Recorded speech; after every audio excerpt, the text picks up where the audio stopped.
Assalamualaikum warahmatullahi wabarakatuh.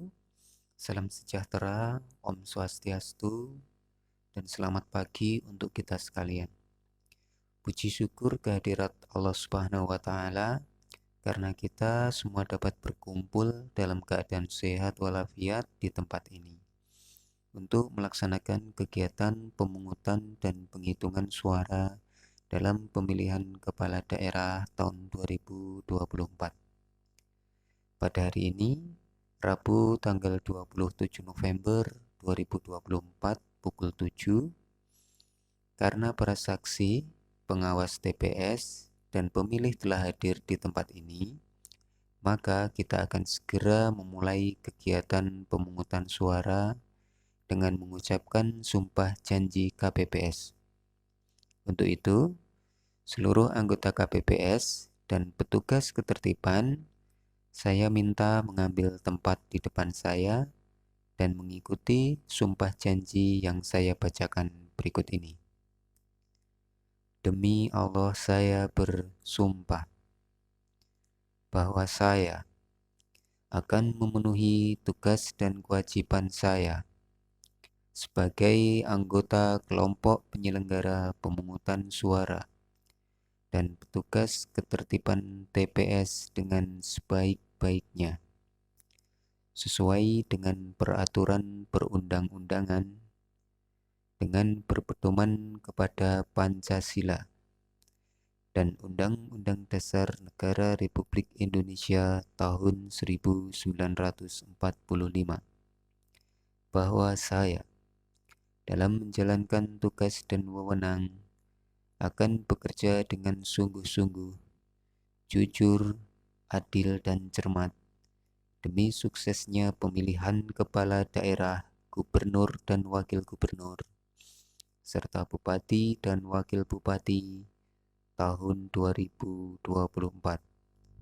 Tegaknya demokrasi dan keadilan, serta mengutamakan kepentingan negara kesatuan Republik Indonesia daripada kepentingan pribadi atau golongan.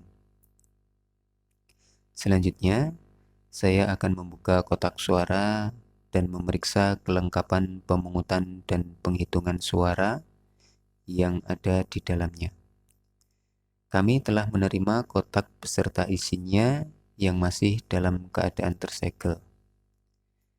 Mari kita saksikan bersama proses pembukaan kotak suara untuk kemudian mengeluarkan dan menghitung jumlah setiap jenis dokumen dan peralatan serta memeriksa sampul yang berisi surat suara.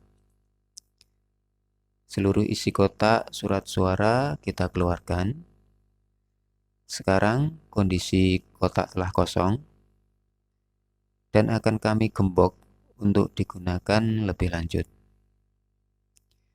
Mohon para saksi, pengawas TPS, dan pemilih yang hadir untuk turut bahwa sampul surat suara masih dalam keadaan tersegel dengan baik.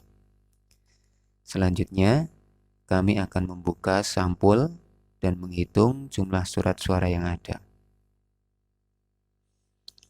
Ternyata jumlah surat suara yang diterima termasuk cadangan sebanyak: pertama, untuk surat suara gubernur dan wakil gubernur sebanyak lembar, untuk surat suara bupati dan wakil bupati sebanyak lembar.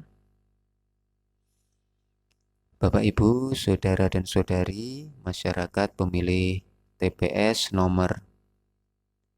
Sebelum kita melaksanakan pemungutan suara, perkenankan saya terlebih dahulu untuk menjelaskan hal-hal sebagai berikut. 1. Tujuan pemungutan suara adalah untuk memilih calon gubernur dan wakil gubernur, serta bupati dan wakil bupati yang diwujudkan dengan cara mencoblos surat suara pada foto pasangan calon, nomor urut calon. Kegiatan pemungutan suara akan kita laksanakan sampai dengan pukul 13, yang dilanjutkan dengan kegiatan penghitungan suara.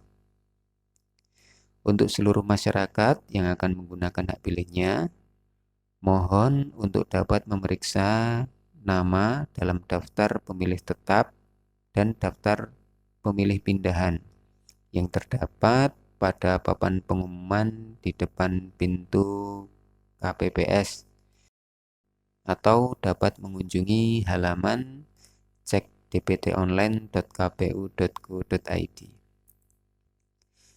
Pemilih yang berhak memberikan suara di TPS adalah pemilih yang terdaftar dalam DPT dan DPTB. Menyerahkan C pemberitahuan untuk pemilih DPT atau menyerahkan A surat pindah memilih untuk pemilih DPTB dan menunjukkan KTP elektronik atau surat keterangan kepada KPPS. Bagi pemilih yang tidak terdaftar dalam DPT dan DPTB atau disebut pemilih DPK, dapat memberikan suara dengan menggunakan KTP elektronik di TPS yang sesuai dengan domisili RT RW dan sepanjang surat suara masih tersedia. Apabila surat suara di TPS telah habis, pemilih bersangkutan akan diarahkan untuk memberikan suara di TPS terdekat yang masih dalam satu wilayah desa. Kesempatan untuk memberikan suara kepada pemilih berdasarkan prinsip urut kehadiran pemilih. Pemilih sebelum mencoblos surat suara di bilik suara agar membuka lebar-lebar surat suara untuk memeriksa kemungkinan surat suara rusak, sehingga dapat meminta surat suara sebagai pengganti kepada ketua KPPS, yaitu hanya 1 kali.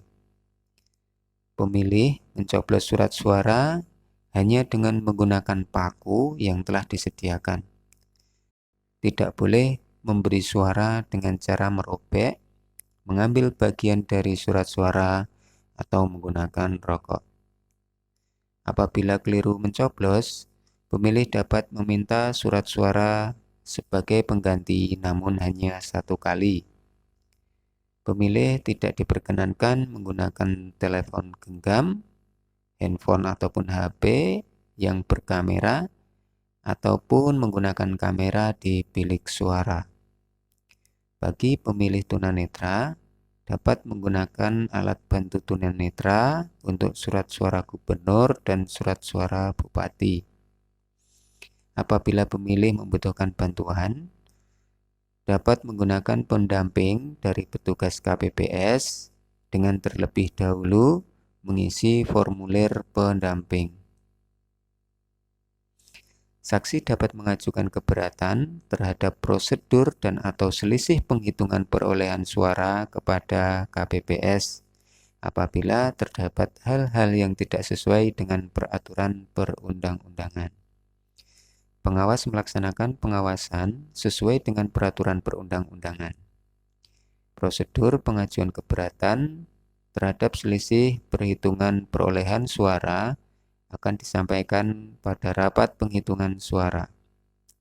Pemantau yang telah hadir dapat mengamati dan mengumpulkan informasi jalannya proses pemungutan dan penghitungan suara sampai dengan selesai, dan dimohon untuk dapat menjaga ketertiban. Pewarta yang telah hadir dapat mengumpulkan dan meliput jalannya proses pemungutan dan penghitungan suara sampai dengan selesai, dan mohon untuk dapat menjaga ketertiban dan tidak mendokumentasikan pilihan pemilih. Segala kejadian khusus yang terjadi akan dicatat dalam formulir kejadian khusus. Demikian Bapak Ibu dan hadirin sekalian, penjelasan yang dapat kami sampaikan. Untuk itu, marilah kita mulai kegiatan pemungutan suara pada hari ini.